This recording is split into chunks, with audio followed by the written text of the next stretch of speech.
गोविंद जय जय गोपाल जय जय राधारमण हरि गोविंद जय जय राधारमण हरि गोविंद जय जय राम जी की जय जय लक्ष्मण की जय जय राम जी की जय जय लक्ष्मण की जय जय दशरथ के लाल चारों भैयन के जय जय दशरथ के लाल चारों भैयन की जय जय जनक लले जगदम्बा की जय जय जनक लली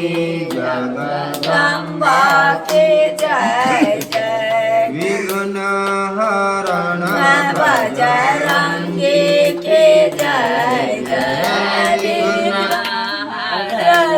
बजरंगी की जय जय गोविंद जय जय गोपाल जय जय गोविंद जय जय गोपाल जय जय राधारमण हरि गोविंद जय जय राधारमण हरि गोविंद जय जय राधा की जय जय रुक्मिणी की जय जय राधा की जय जय रुक्मिणी की जय जय मुकुट बंसी वाले के जय जय मोरा मुकुट बंसी वाले के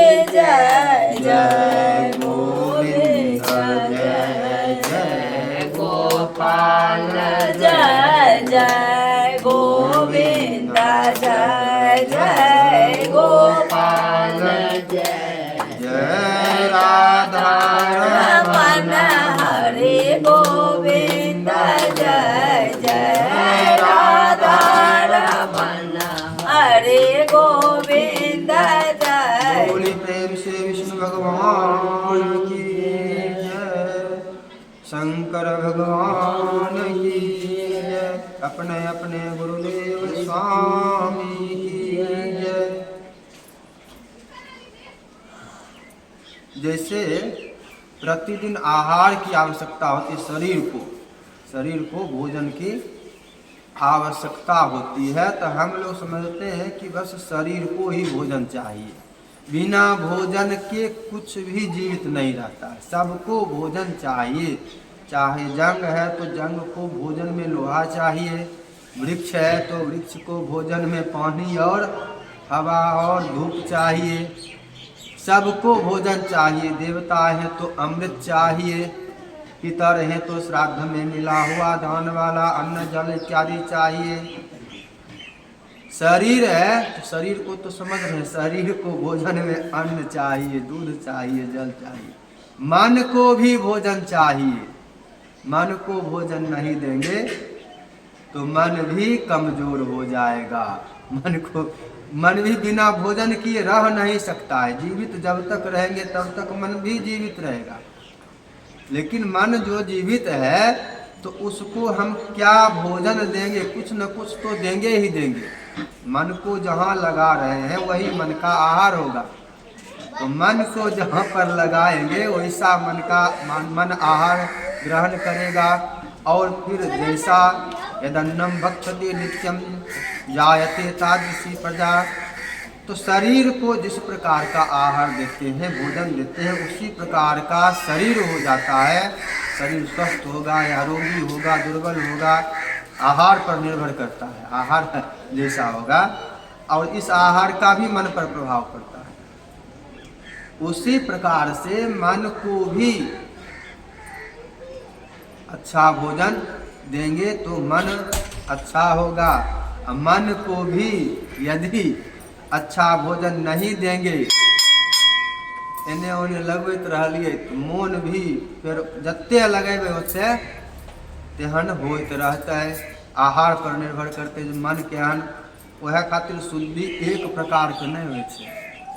शुद्धि पहिला नंबर तऽ मानि लेल जाय जे घरके शुद्धि जहाँ छियै, घरके शुद्धि, बर्तन बासनके शुद्धि, बर्तनो बासनके शुद्धि, कपड़ा लत्ताके शुद्धि, धान्यके शुद्धि। बनबैसँ पहिने चाउरके जेना धोनाइ भेलै, कुटनाइ तऽ आब छुटि गेलै, कुटले आबै छै, लेकिन नहि कुटल रहै तऽ कुटनाइ, ओकर भुस्सी लगले थोड़े खायल जेतै, कुटि कऽ निकालल जेतै।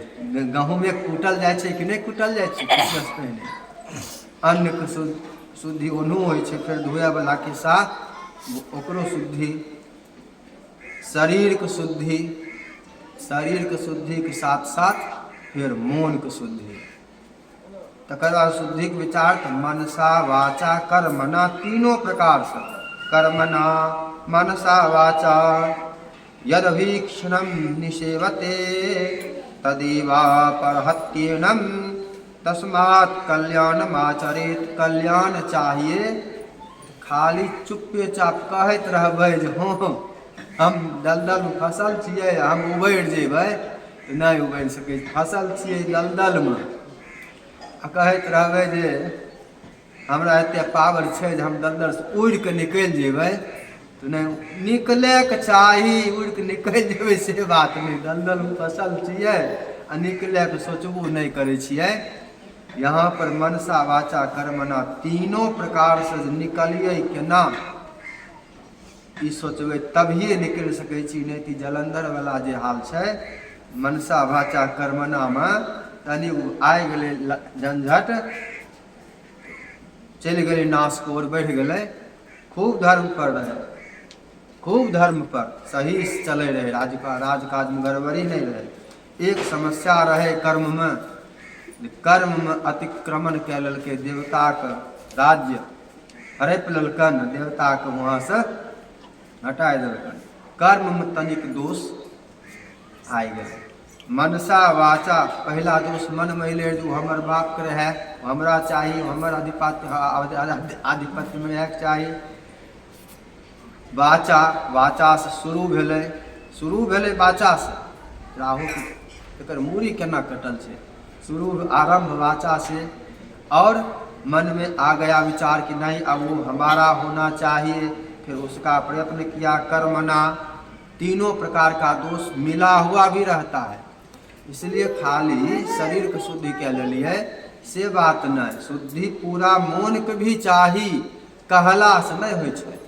बहुत लोग खाली कहे खातिर मोन शुद्धि, कहला से नहीं होइ छै, मोन के शुद्ध करे पड़े छै। दलदल में फसल का आदमी जेना कहते जे हम दलदल से निकलि जाइ छियै, निकलि जाइ छियै, निकलि जाइ छियै, निकलि जाइ छियै, कहला से निकलि जेतै।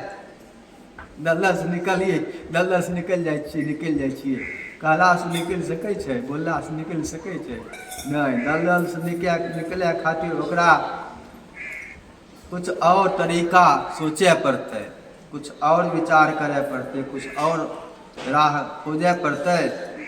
कृपा यदि भए जेतै तऽ कोई चलि अयतै, रस्सी फेंक देतै, निकलि जेतै।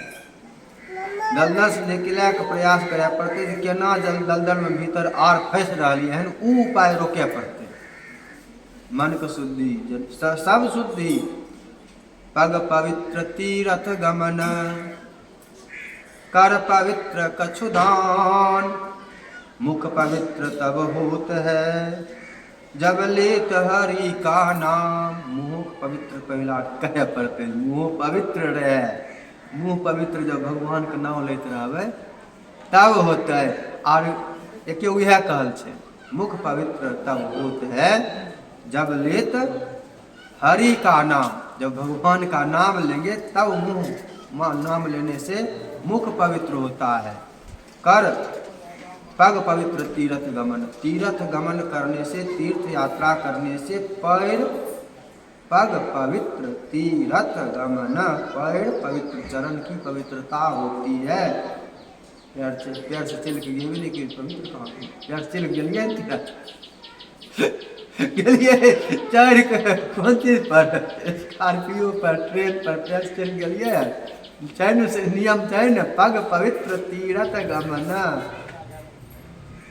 छै ने, बुल के जेबै तीरथ, तीर्थ यात्रा गंगा नहाय बुल के तब पैर पवित्र होता है।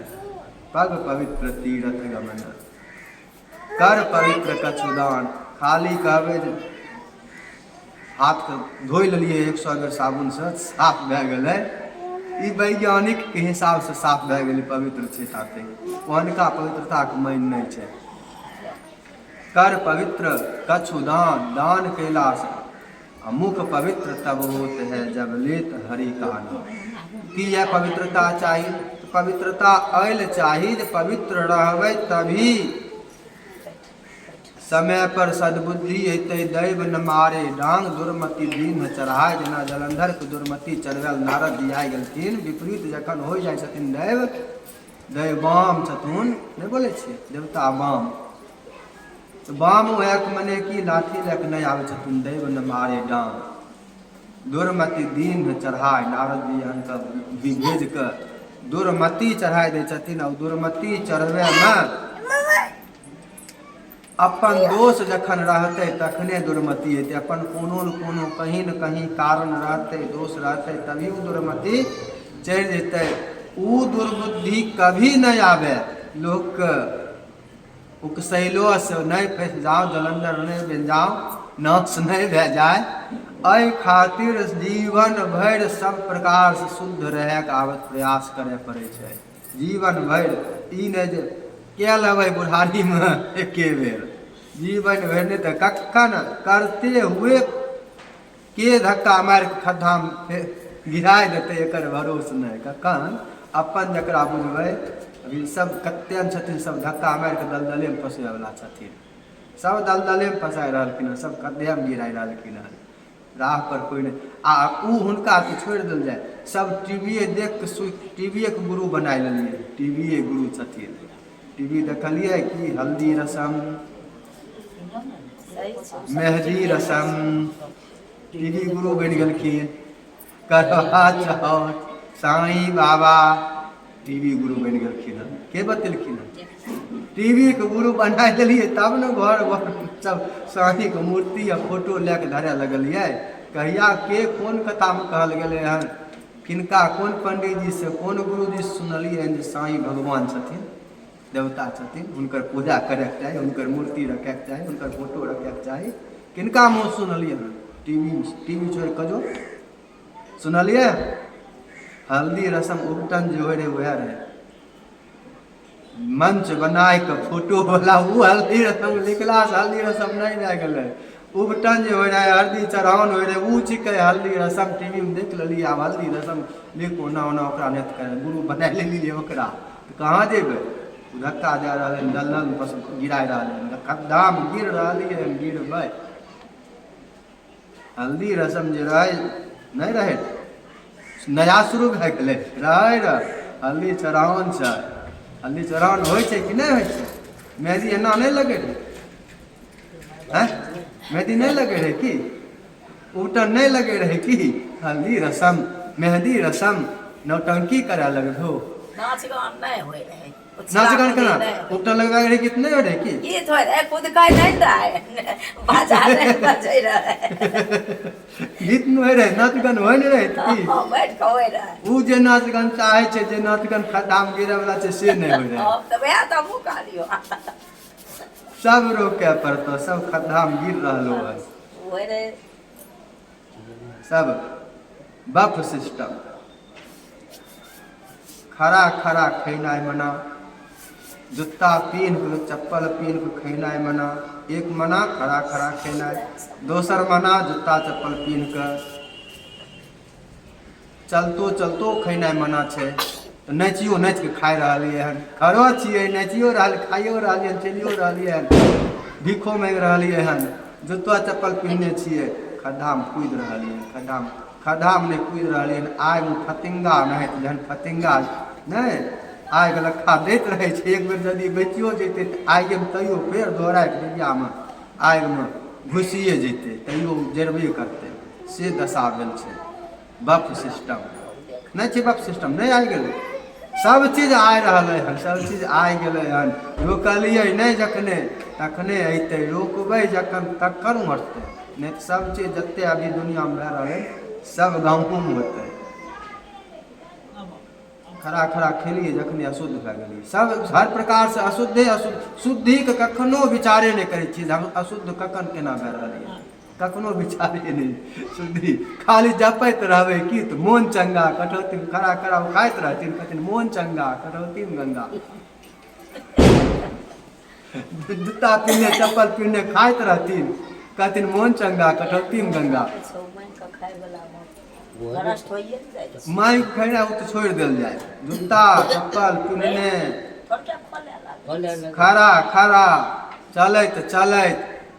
ई यहाँ पर शास्त्र में निषेध छै, ई शास्त्र से निषेध छै। मांगल जा सकै छै, मांगे में दोष नहीं छै, मांगल जा सकै छै, मांग के खायल जा सकै छै। भूख लगल छै अपना घर में नहीं है, उपाय नहीं है, मांग के खाई सकै छियै।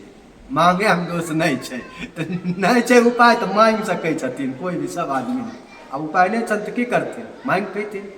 लेकिन जूता चप्पल ओहिमे दोष नहीं छै, मांग के खाय में दोष नहीं छै।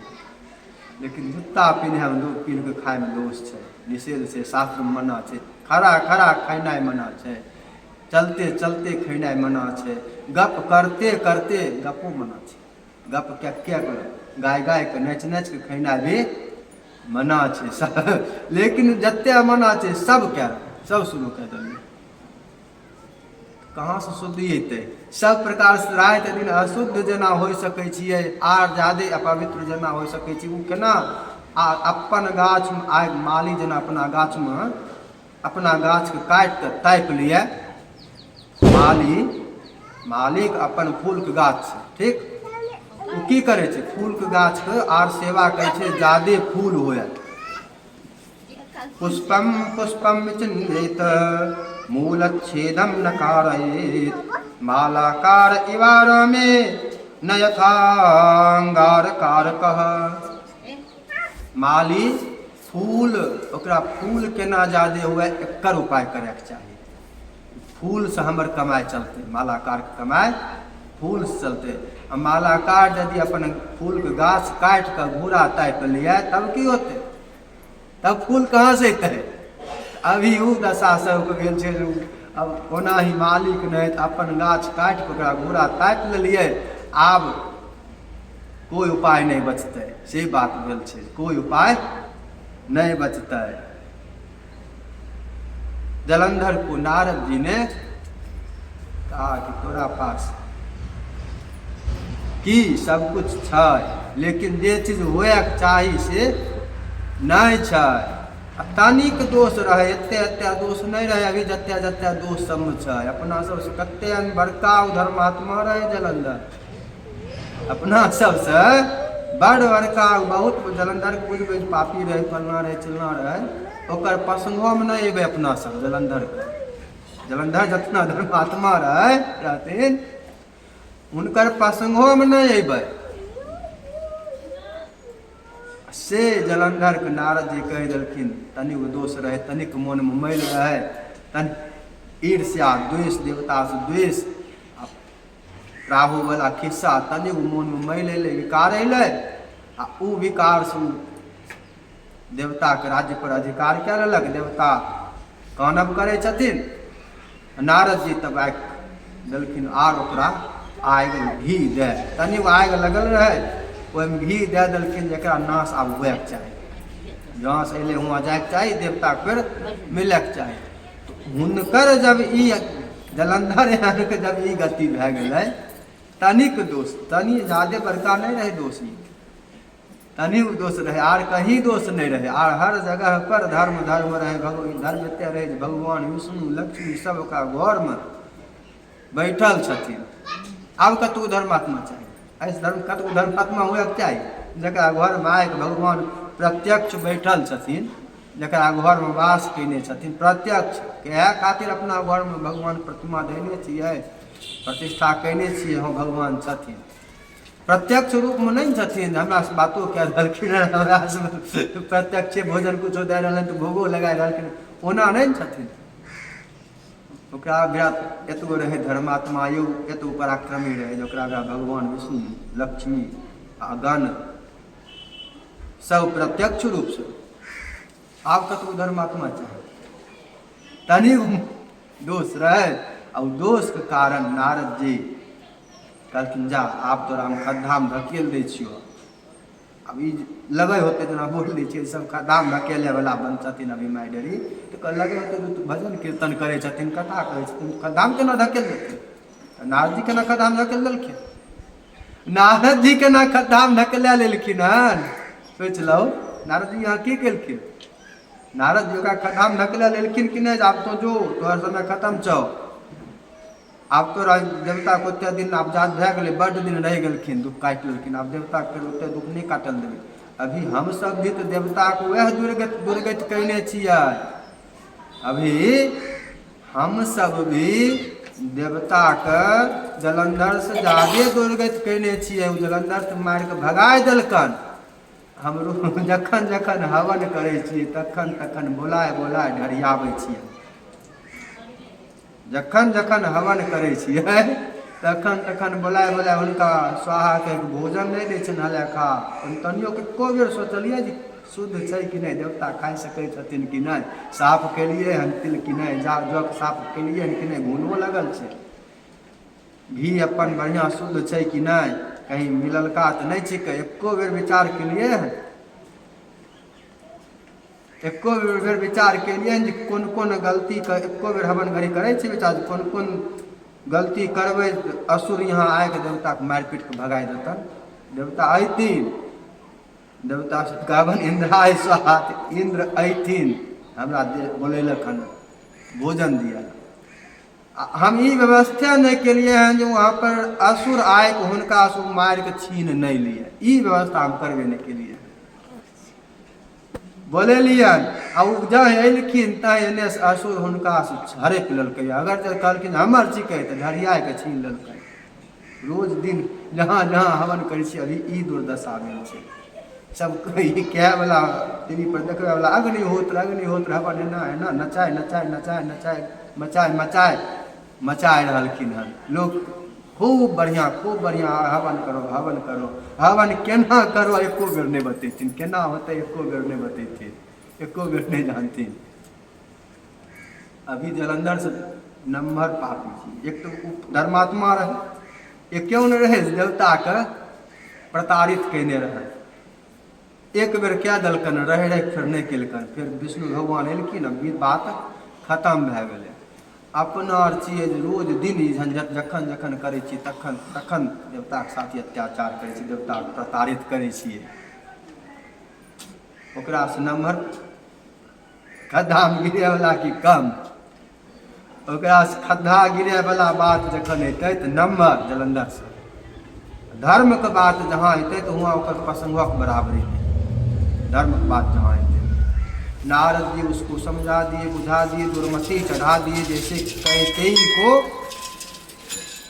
मंथरा सवार हो गई उसी तरह से जलंधर के ऊपर नारद जी सवार हो गए और कह दिए कि पार्वती तोरा फेरा नहीं छो तो सब बेकार पार्वती के बिना तोरी जते अर्जन सब बेकार छो एकर कोई वैल्यू नहीं छो पार्वती जब होथुन तोरा भिड़ा तब तो सब से तोरा ऊपर होबो किया कि पार्वती क्या तो ब्रह्मा जी जकरा चलते अपन एगो मूड़ी गंवाई देलका ब्रह्मा जी दलदल में फंस गेला बार बार हुनका देख देख करका जा चाहिए दोसर हम बना लै छी हिनके यहाँ रह रह के बनबे लगला कतेन बनेलका अप्सरा लेकिन एको गो हुनका यहाँ नहीं बना सकला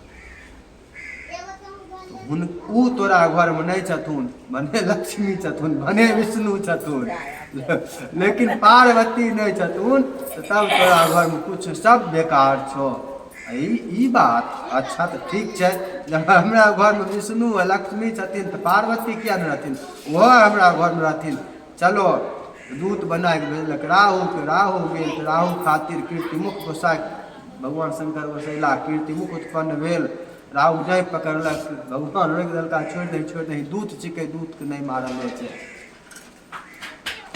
कीर्तिमुख हम की खाओ, अपना हाथ पर खाए जा, खाएगे, वाह इतने आज्ञाकारी। अब यहाँ पर प्रश्न होते जो मरल किया ना, अपन हाथ पर खाए के लिए मरल किया ना, विज्ञान वाला से कहता है। आधुनिक सोच हुआ, शिक्षित हुआ मतलब ई छै, शिक्षित चाहो तो यहाँ पर ऐसा नहीं हो सके छै ई कहो। शिक्षित हुआ मतलब अभी की भेलै जे ऐसा नहीं हो सके छै जे कोई अपन हाथ पैर देह खा जाए आ तकर बाद उ जिंदा रह जाए, ई संभव नहीं छै। ई कहना भेलै शिक्षित हुआ के लक्षण। तो एहि पर कहो जी होइए नहीं सकै छै। भगवान वीरा ओहिसँ पहिने भेल छै राहु जिंदा छै। कीर्ति मुख वीरा प्रश्न अयतो कहाँ, ओहिसँ पहिने भेल छै राहु खाली मूड़ी छिकै, ओहिसँ पहिनहिए भेल छै। ओजो किया प्रश्न करो, ओजे प्रश्न करो, ओजो प्रश्न करो तो अमृत पील कर, अमृत पील कर तो खत्म नहीं भेलै अमृत प्रभाव से, कटलो से जिंदा रह गए। ई भगवान के अंश छिकै, केनाहू क्या कोनो रूप में आ सकै छथिन। एको पैर वाला जीव होइ छै, 10 पैर वाला जीव होइ छै, सैकड़ों पैर वाला जीव होइ छै, आ बिना पैरों वाला जीव होइ छै, बिना हाथों वाला जीव छै, बिना आँखों वाला जीव छै, बिना नाकों के जीव छै, बिना कानों के जीव छै। भगवान जेना चाहथिन तेना हो सकै छै। सबके कान छै जरूरी नहीं छै, बिना कानों के जीव छै, बिना मुँहों के जीव छै, बिना नाको वाला जीव छै, बिना आँखों वाला जीव छै। ई कहबो हमरा आँख मुँह नाक कान सब चीज हाथ पैर है, ये सब जीव की हुए के चाही। ई सब ई तोहर बुद्धि बुद्धि के भ्रम छ। बिना हाथों पैर के जीव होते, बिना पेटों के जीव होते, बिना मूड़ियों के जीव हो सके छै, कबंध रहे जेना, बिना मूड़ियों के जीव, बिना आँखों के जीव, बिना नाकों के, सब रंग के हो सके छै। ओहिमे कोई संदेह यह छै शास्त्र पर विश्वास करे वाला बात। नास्तिक जो विश्वास नहीं करते, नास्तिकता यदि छै तो विश्वास नहीं करते, समझेला के बादो नहीं मानते, ओकरा तो विरोधे करे के छै। विरोध में तो एहन एहन बात ओकरा आर ज्यादे लगे छै। एहने पर हम मौका पर चौका मार सकै छौ, एहने पर कह सकै छी सब गलत छौ, ऐसने ऐसने मौका पर सब गलत छौ नहीं मानबो, ऐसा नहीं हो सकै छै। केना नहीं हो सकै छै, किया नहीं हो सकै छै? मछली के देह से करंट निकल सकै छै, मछली के देह से करंट निकल सकै छै। अच्छा हाँ, कहाँ से आ गए करंट का देह में? ई मान लेबो कि देखलो, ई देखलो हम तब वो चलते लिखल छै तो नहीं मानबो, देखलियो आ नहीं तो नहीं मानबो। बाबा के देखलो नहीं देखलो, अच्छा बाबा के देखले, पर बाबा के देखले, अच्छा उनको देखले, पर छेड़ बाबा के देखलो नहीं देखलो, उनका मानबो कि नहीं मानबो?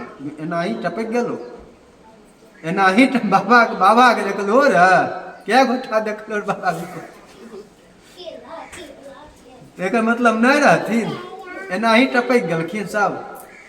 नहियो देखलिए तैयो बाबा के बाबा रहथिन, उनको बाबा रहथिन ते हमू छी, उनको बाबा रहथिन ते हम लेकिन, उनको बाबा रहथिन नाऊ नहीं जानिए तो नहीं जानिए लेकिन रहथिन, नाऊ हम जानो भाई नहीं जानो लेकिन रहथिन। देखले से सब बात होते, देखला के बादे मानबो। इहो नियम शास्त्र में छै, ई आँख से नंबर आँख शास्त्र कहल गेलै, ई आँख वाला आन्हरे मानल गेलै। धर्म के विषय में जकरा ई आँख से जे सोचे छै जे ई आँख से देखबै तब हम मानबै, उ आन्हर छै। ई आँख के धर्म विचार में, धर्म के विषय में मायने नहीं छै। धर्म के विषय में, अध्यात्म के विषय में मायने जे छै उ छै शास्त्र अनुरूपी नेत्र के, श्रुति स्मृति तु प्राणाम चक्षुषी द्वे विनिर्मिते। एवं दू आँख जे छै उ वेद शास्त्र स्मृति। ई आँख के मान छै जे अय आँख से देख के समझो, देह में जे आँख दो छै बनल जैसे देख रहलिए हन, ई धर्म के देखे वाला आँख नहीं छिकै। ई आँख संसार के खाली देखे वाला छै। ई आँख से गलती बार बार होइत रहते, उ गलती नहीं हुए तब शास्त्र रूपी नेत्र चाहिए, नहीं तो ओना ही सब चीज करते रहबै। जेना अभी एगो चीज आब फिर सब अभी करे छिए, जेना कोनो चीज नंबर कोई भी व्रत पूजा पाठ में कपड़ा पिन्ह लेलिए, फिर दोहराए कर खोलि लेलियै, फेर दोहराय कऽ पिन्ह लेबै, नहि पिन्है छियै। एक बेर जे कपड़ा पिन्ह लेलियै उतारि देलियै, उ कपड़ा बिना खींचल बिना खंघारल दोहराय कऽ नहीं पिन्ह सकै छियै। उ कपड़ा फेर दोहराय कऽ खींचिए के साफ करिए के खंघारिए के पिन्हल जा सकै छै। लेकिन ई काम सब जानै बुझै छी, करै छियै कि नहीं? जानै नहीं छियै, करै छियै कि नहीं अनजाने? ई के बतेतै? ई शास्त्र बतेतै। उ कपड़ा भी अशुद्ध छै।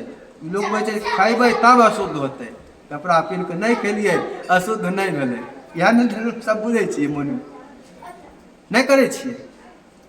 खैबै तब अशुद्ध होतै, खोलि के दे दे खैला बाद दोहरा के फेर पिन्ह लेबै ना। एक बेर पिन्हलियै खैला से नहीं, एक बेर पिन्हलियै उ फेर उतारलियै, उ आब खिंचेतै तभिए पिन्हबै, वो अशुद्ध भए गेल छै। बिना खिंचैने उ शुद्ध नहीं होतै, खैला से नहीं मान छै। बिना खिंचैने उ अशुद्धे रहतै। आइ जानलो नहीं जाने रहो की हेतै, ऐसे दूर छियै, शास्त्र से दूर छियै, ओहि चलते अपना मोने सब चीज मान रहिए हैं, जहाँ तहीं बुझ रहिए हैं। शास्त्र से समझे प्रयास नहीं कहै छै नियम छै कि शास्त्र की कहै छै, शास्त्र के अनुसार की नियम छै, अपना मोने सब ओहिसे ज्यादे तो टीवी से, टीवी गुरु बना लेलिए, टीवी वाला जे कहथिन से बुझबै से मानबै। उ बढ़िया, उ शास्त्र देख के थोड़े कोई बोले वहाँ रहै छै। उ सब कमबै, टीवी में जते छै सब कमबै खातिर छै, रुपा खातिर वहाँ छै। हमहूँ करोड़ रुपया खड़ा भेजिए तो हमरो टीवी पर भरि दिन लखा देते रहते।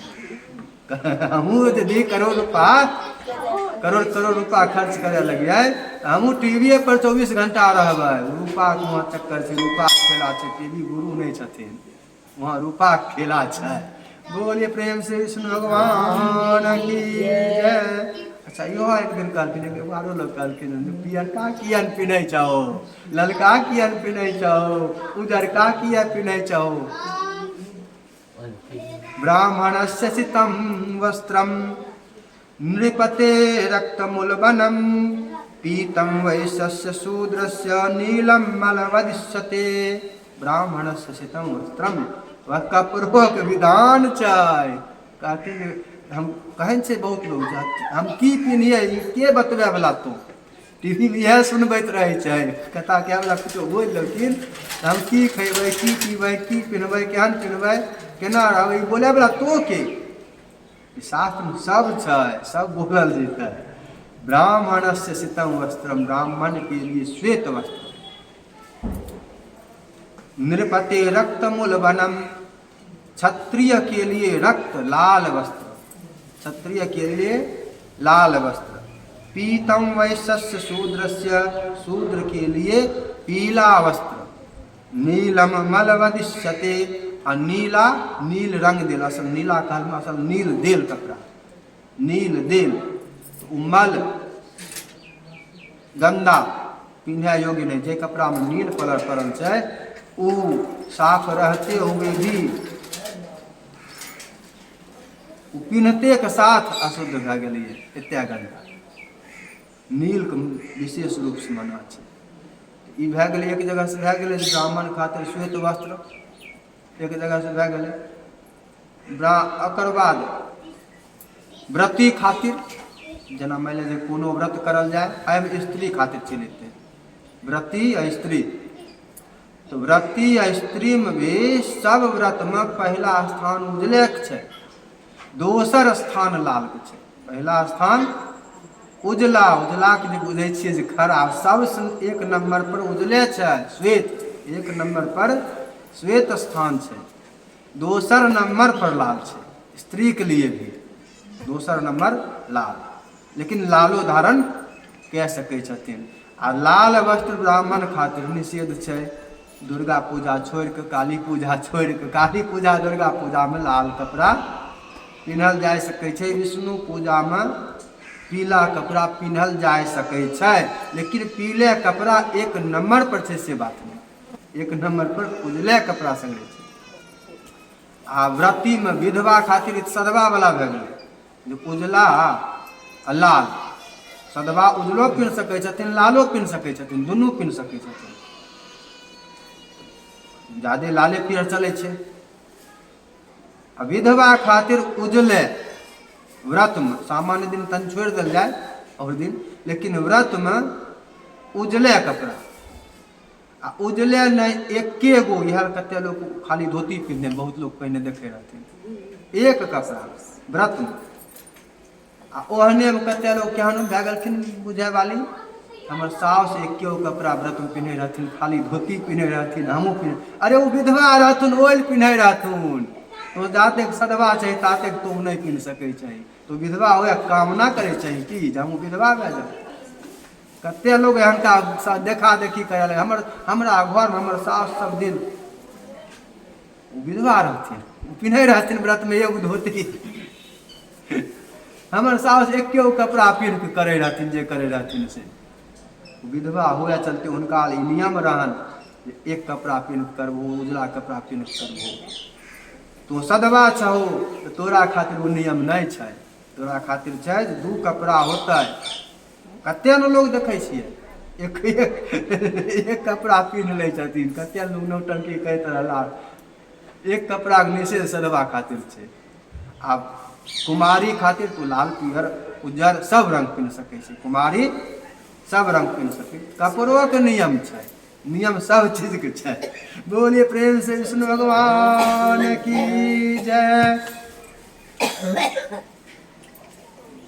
तो जलंधर के मन में आ गया, जहाँ पर थे वहाँ पर आ जाते हैं। जलंधर विकृत हो गया, उसका मन विचार बदल गया, मन में दोष आ गया और नाश की ओर चला गया। नाश की ओर गया तो क्या तो नहीं, राहु जैसे आया क्रोधित हो गया, सेना को सजाया और चल दिया आक्रमण करने। जैसे ही आक्रमण करने चलता है, सामने से देखता है शुक्राचार्य जी आ रहे हैं, सामने से शुक्राचार्य आ रहे हैं और शुक्राचार्य के साथ साथ राहु आयल किरण दोनों साथे में थे। शुक्राचार्य भी राहु थे। मुकुट खटदक गिर गेल, आरो रंग बिरंग अपशकुन हुए लगल।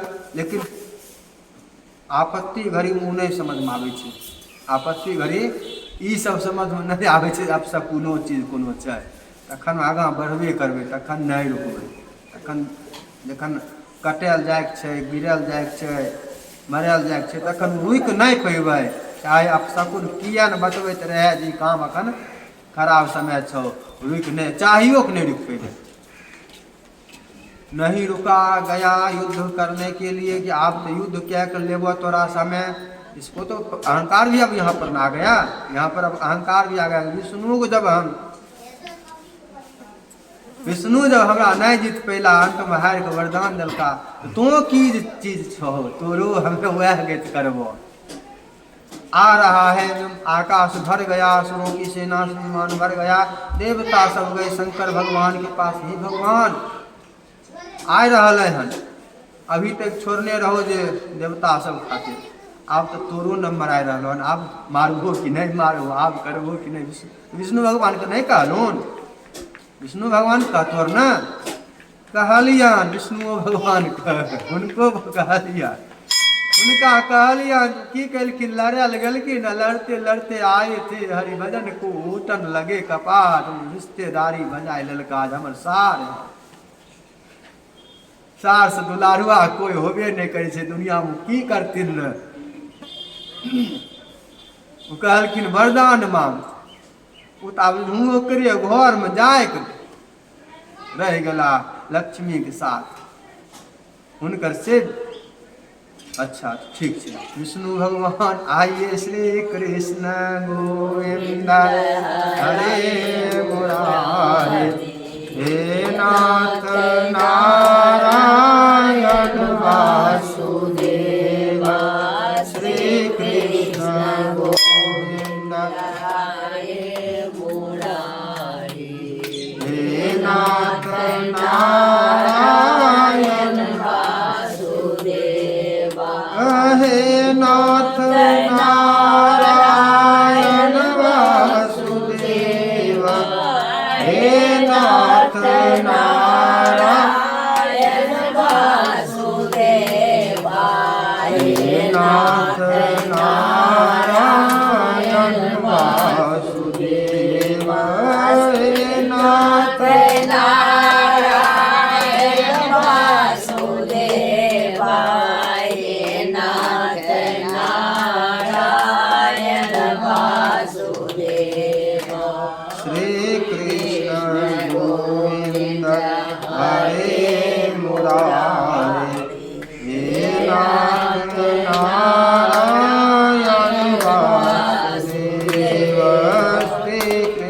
गोविंद हरे मुरारी हे नाथ नारायण वासुदेव। बोले प्रेम से विष्णु भगवान की जय। विष्णु भगवान आए, विष्णु भगवान से पूछते हैं, भगवान विष्णु आप गए थे जलंधर से युद्ध करने के लिए, तो आपने उसका वध क्यों नहीं किया? जो अब देवता लोग हमको कहने आ गए हैं कि आप इसका वध कीजिए। विष्णु भगवान कहते हैं, सुन लो शंकर भगवान, 3 गो कारण है। पहला कारण, जोरू का भाई एक तरफ नहीं, दूसर कारण तोहर अंश छिको, तोरा अंश हम केना मारिए, तोरा अंश के हमें नहीं मार सकै छी, ओकरा तो ही देखिह।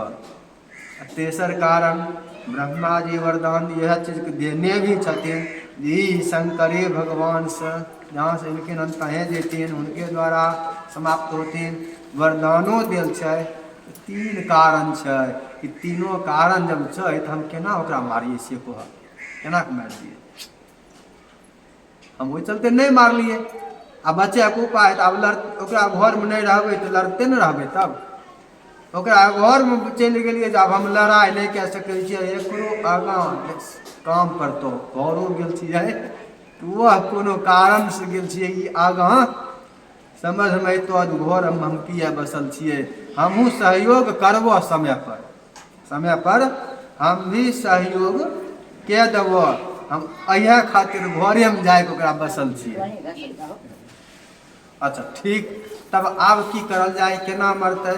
एना मरै वाला नहीं छथुन, एना हिनकर वध नहीं हो सकै छै। हिनका खातिर सबसे पहला नंबर तऽ एगो दिव्य शस्त्र बनायल जाए, ऐसन शस्त्र जे सब देवताक शक्ति जाहिमे हुए, सब देवताक शक्ति हुए, तो सब देवता अपन अपन अपन अपन तेज दो। जेना दुर्गा जी कहल घड़ी भेले रहा, सब देवता अपन अपन तेज देलखिन, तब दुर्गा जी प्रकट भेला शक्ति से। तेना ही सब देवता अपन अपन शक्ति तेज देलका, विष्णुओ देलका, शंकरो देलका, सब देवता देलका। तब उ तेज से शंकर भगवान चक्र के निर्माण केलका, सुदर्शन चक्र के निर्माण वही भेले जलंधरे का वध घड़ी। सुदर्शन चक्र के निर्माण जलंधर का वध खातिर शंकर भगवान केलका, सब तेज मिलाए। थोड़े बहुत बच गेल, थोड़े बहुत जे बच गेल से वज्र इंद्र खातिर वज्र बनायल गेल। थोड़े बहुत जे बचले तेज सब ओहि से वज्र बनाए के इंद्र लेलका। फिर तेज वज्र ते इंद्र के दधीची वाला, तो फिर दोसर प्रकरण छै। फिर वहाँ पर वृत्रासुर जहाँ पर छै वहाँ पर ईस नहीं मारतीन, ऐसा हिनकर वध नहीं हो पैतन। हिनका खातिर वहन ब्राह्मण के हड्डी वाला हथियार शस्त्र अस्त्र शस्त्र चाहिए, तब वो चलते वहाँ पर दधीची के हड्डी से वज्र बनायल गेल। वहाँ पर ई अलग चले, सुदर्शन चक्र के निर्माण करल गेल। युद्ध भूमि में सब पहुँचला, युद्ध भै रहल हन, लेकिन समय अयते तभिए न मरते। युद्ध भै रहल हन, युद्ध में की देवता अगर हिनकर शिवगण देवता सब फिर भाग गेला, हमें लड़ायल नहीं जेबो, लड़ायल जेबो तो हमरा दुर्गति भै जाए, हम लड़ायल नहीं जेबो, हम चलियो तू लड़ो। शिवगण सब लड़ने लगे, इनकर अपने सेना बहुत बड़का हो, इनकर अपने दूत बहुत तनी मनी नहीं। युद्ध होने लगा, और युद्ध में एक बात जो हो रही थी कि युद्ध में जो भी असुर गिरता था मरता था, शुक्राचार्य फिर उसको मृत संजीवनी विद्या से जीवित कर देते थे, पुनर्जीवित कर देते थे, बार बार जीवित कर देते थे। तो इस अवस्था में जीता जा सकता था क्या? जकरा मार देलखिन फेर जी के सामने चलि अयथिन तो जीतल जा सकै छै कखनो? तब तो कखनो जीतल नहीं जा सकै छै। यह देखने के बाद सभी गण आ गए भगवान शंकर के शरण में। हे भगवान, ये जितना संभव नहीं है नाम एकरा, इसको हराना संभव नहीं है। तो क्यों? इसलिए कि जिसको भी मारते हैं, जिसका भी वध करते हैं, जिसकी भी हत्या करते हैं, युद्ध में जो गिरता है वह फिर पुनर्जीवित होकर आ जाता है। तो कैसे जीतेंगे? अच्छा से बात केना जीत केना जाय छथिन से बताबो। जीतै के कारण की छै? जियैयो कारण तो ही चाहो, जियै के कारण भी तो ही चाहो। से केना? मृत्युंजय महारुद्र त्राहि मां शरणागतम जन्म मृत्यु जरा रोग पीड़ितम कर्म बंधनम। तो ही मृत्युंजय रूप में चाहो, मृत संजीवनी विद्या रूप में चाहो। शुक्राचार्य के तोहर सिद्धि छै, शुक्राचार्य के पास मृत संजीवनी विद्या छै।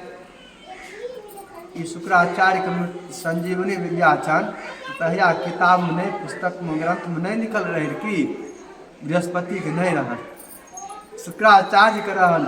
बार बार जो कहे छियै अपना मोने कुछ नहीं हो सके छै, एक नियम छै।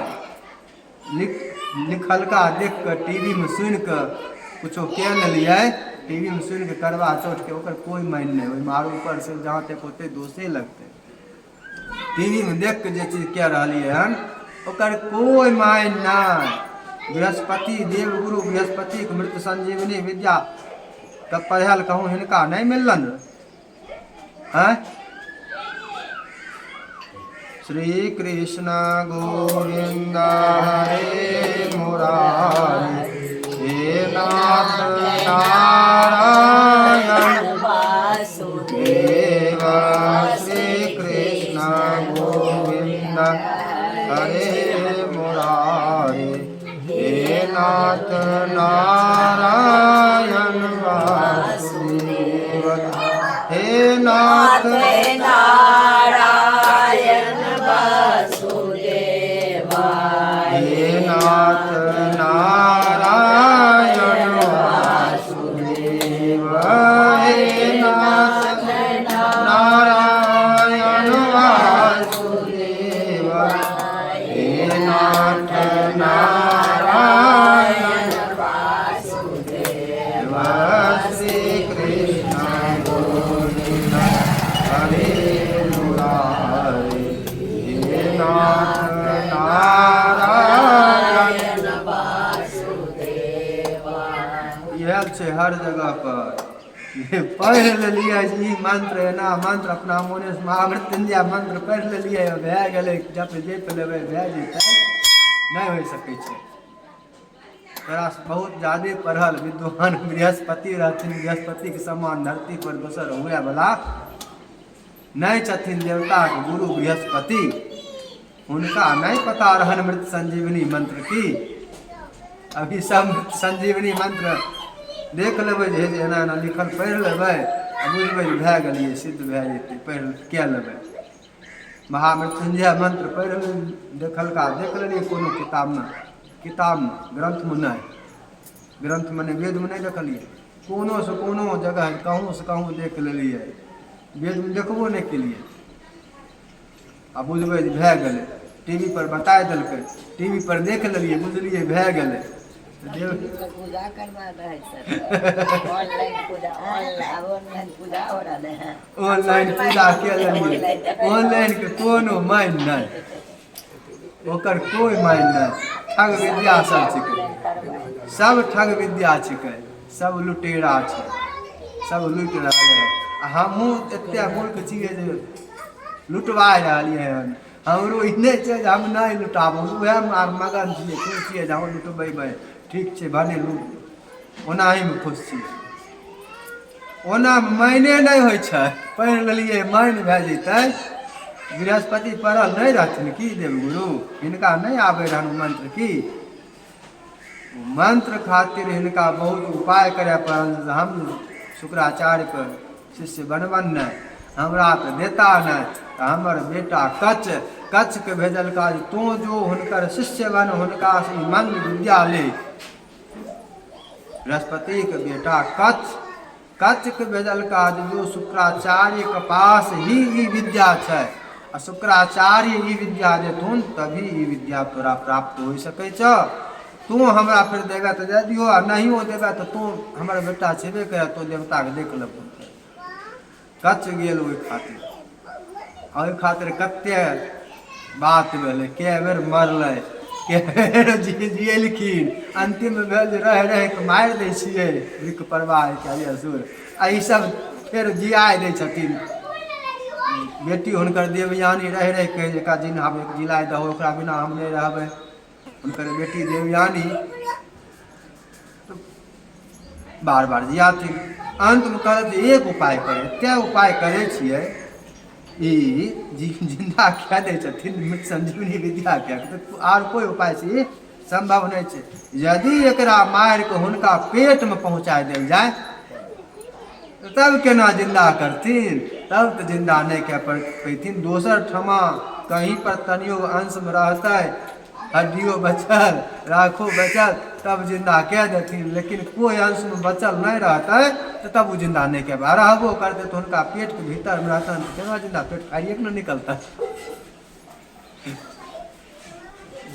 मार के जलाय के राख बनाय के ओकरा और उपयोग के जे ओकर सब स्वाद खत्म भए जाए, शराब मिलाय के मदिरा हुनका पिलाय देल गेल, पी गेला। आब हुनका पेट में कच चलि गेल, पेट में चलि गेला। देवयानी जिंदा करो, फेर गायब छै, फेर गायब छै, फेर गायब छै, फेर नहीं मिल रहा है, कहाँ छै पता नहीं, कहाँ छै कच, कहाँ छै कच। अब पेट से बोले लगे, हम तोरा पेट में छियो, हम तोरा पेट में छियो। अरे वाली की भेल, बाहर आत के नहीं एबा, जाए एबो तो जिंदा करबो, हम बाहर निकलबै तो मरि जेबो। तो ठीक है, एकर कोनो एगो उपाय छै, बेटी चलते आ उपाय छै। उपाय आब किया छन, बेटी चलते नहीं करथिन तो बेटी बहुत प्यारी रानी का, बेटी चलते उपाय नहीं करथिन तो बेटी मर जेता, नहीं जिंदा करथिन तो बेटी यदि मरे नहीं करतन तो जिंदा नहीं करथिन। ठीक छै, ओजे रहे। वह दिन श्राप दे देलखिन जे आय के बाद जे ब्राह्मण पिता से ब्राह्मण ब्रह्मघाती होता, नरक जैता। शुक्राचार्य वह चक्कर में हमें हमरा काम में शुक्राचार्य श्राप दे देलखिन, कोनो प्रकार से भी ब्राह्मण नहीं पी सकै छथिन। कहलका ठीक छै, एक उपाय छै, हम तोरा जिंदा कह दे छियो, ठीक छै, तो जिंदा होबे तो हम मरि जेबै, लेकिन तोरा यदि हम मृत संजीवनी विद्या दे दै छियै तो फिर तो हमरा जिंदा कह दिए, फिर हमहूँ जिंदा भए जेबै। तब मृत संजीवनी विद्या ओकरा देल गेल, कच्छ के मिलल, ऐसे पहले नहीं मिलल। कच्छ के मिलल मृत संजीवनी विद्या कखन, एते उपाय एते बात होला के बाद एना ही पढ़ लेलिए, कोनो चीज में कहूँ कुछो भए जेतै, एना ही नहीं हो सकै छै। इएह कह हर जगह कहल छै, पूछे पड़तो केना करिए, की कोन मंत्र की विधान की पूछे पड़तो, समझे पड़तो, समझ के बूझ के करबो तभी ओहिमे तनियो के फल मिलतो, नहीं तो कोई फल नहीं। यदि होते रह तो बृहस्पति खातिर मृत संजीवनी विद्या कियन रहे, एना ही किहन पढ़ के कह लेलका, अपनों से पढ़ के कह लेबो तो कोई मान नहीं, ओते उपाय करे पड़त। शुक्राचार्य के यहाँ पर खिस्सा, शुक्राचार्य तू ये करल छो, अच्छा तो ओकरो उपाय हम कह दै छियै। तुरंत हुनका मुँह से वारु बड़ भयंकर कृत्या प्रकट भेल, एहन बड़का एहन विशाल एहन भयंकर जे ओकरा सामने में हाथियो चुट्टी एहन, ओकरा सामने में हाथी चुट्टी के बराबर, एते नम्हर एते विशाल।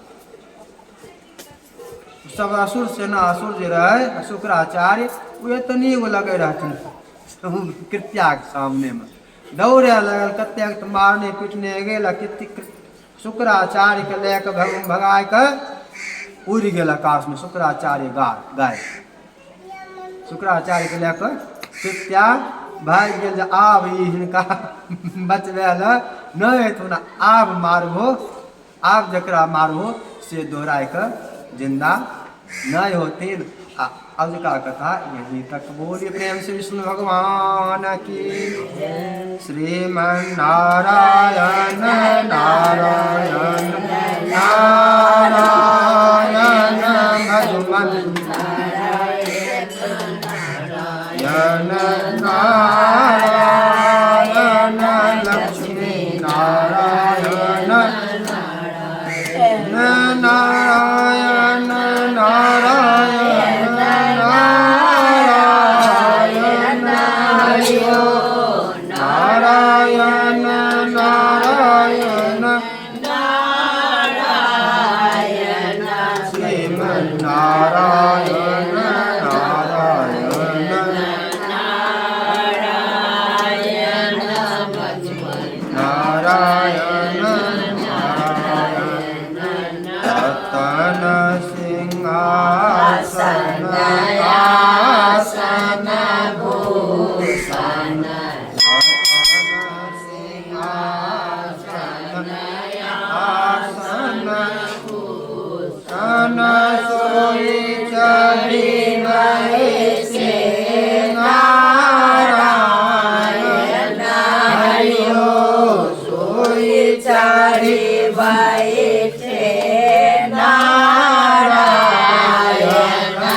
स्वामी राजा जनक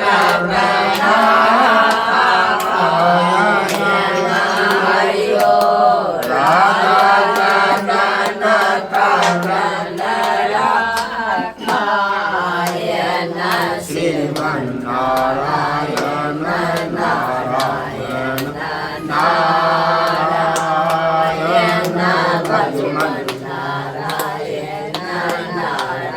नारायण साबारी के बैरा सोदामा के तांडुला साबारी के बैरा सोदामा के तांडुला रुचि रुचि भोग लगायन हरि हो रुचि रुचि भोग लगायन श्रीमन्नारायण नारायण नारायण भगवन यमुना के तीर मथुरा नगरी यमुना के तीर मथुरा नगरी कृष्ण चंद्र अवतारायण हरि हो कृष्ण चंद्र अवतारायण श्रीमन्नारायण नारायण नारायण भगवन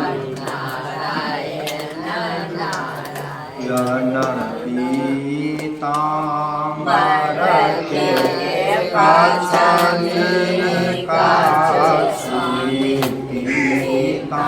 पीताम्बर के स्वामी मुख पर मुरली धारायण हरि हो मुख पर मुरली धारायण श्रीमन्नारायण नारायण नारायण भगवन शीलता गिरे यमुना में खिलता गिरे यमुना में काली हो नागन कावायन हरि हो काली हो नागन कावायन श्रीमन्नारायण नारायण नारायण भगवन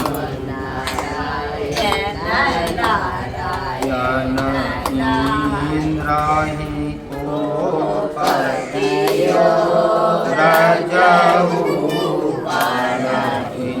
इंद्राही को पतियो रजहु पर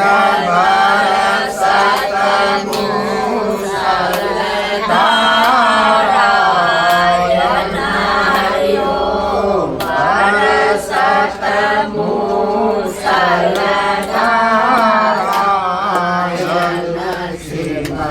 श्रीमन्नारायण नारायण नारायण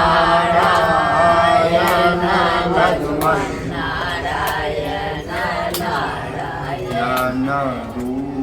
दूबता व्रज को राखियो स्वामी दूबता व्रज को राखी स्वामी नाका पर गिरधरनारायण हरि ओम नाका पर नारायण श्रीमन्नारायण नारायण नारायण भगवान नारायण नारायण वृंदावन मेरा रसायो स्वामी वृंदावन मेरा सरसायो स्वामी सहस गो पाए नारायण हरि ओम सहस्र गोपीए नारायण श्रीमन्नारायण नारायण नारायण भगवान नारायण नारायण सुदूरायो धन त्यागे स्वामी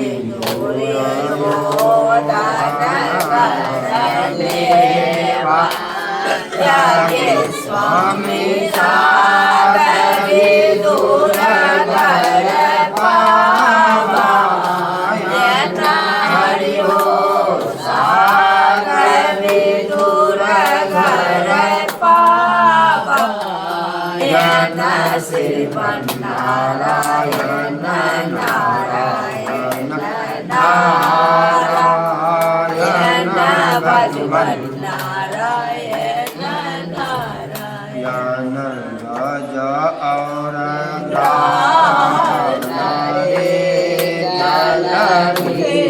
तारा जय और ग्राहला रे जल भी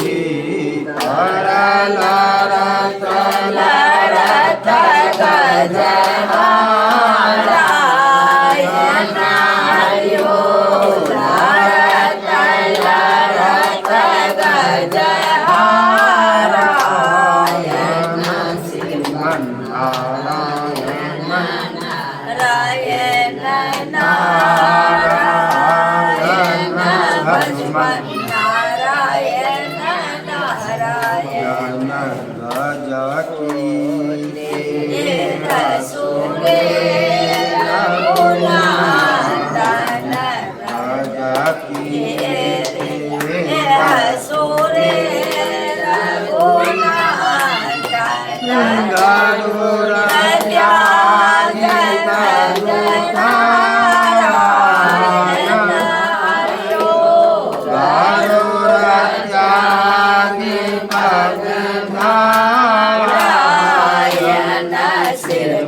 नारायण नारायण नारायण भगवान नारायण यवन ग्राह कुमारे उबारे स्वामी ग्राहक सजरा उबारे स्वामी दर्शन नारायण हरि ओम दर्शन नारायण श्रीमन्नारायण नारायण नारायण भगवान नारायण नारायण वेद पुराण सचारो वेद पुराण रसबालने रामायण